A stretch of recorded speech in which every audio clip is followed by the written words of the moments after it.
এটা হচ্ছে শ্বেত আকন্দর গাছ। শ্বেত আকন্দর গাছের শিকড়, পুরনো গাছ ছিল, আমি তুলে নিয়ে আসছি, এনে এটাকে নিজে গাছ বানায়, শিকড়টাকে ভালো করে কেটে ছেটে এটাকে গণেশের যে মূর্তি আছে মূর্তির মতন দেখতে।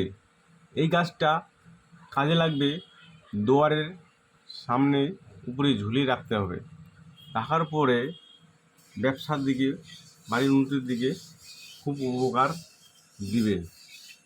দেখুন একদম সেম টু সেম গণেশের মতন দেখতে। দেখুন দেখুন, এই যে হাতির একটা সুর আছে, গণেশের যেরকম সুর থাকে সেরকম সুর আছে দেখো। আর এই যে দাঁত দেখো, এই যে এটা এইভাবে আমি পাইছি মাটির তলে, দেখো। আর এইগুলোকে আমি একটু রং করছি যাতে একটু দেখতে ভালো লাগে, চোখ বানাই দিচ্ছি, ত্রিশূল বানাই দিচ্ছি আমি রং করে। এই দেখো, এই দেখো, এই দেখো, এই যে দেখতে পাচ্ছেন, এটা হচ্ছে, কেউ বিশ্বাস করবে না এটা গাছ, এটা মাটির তলে হয়েছে এইভাবেই।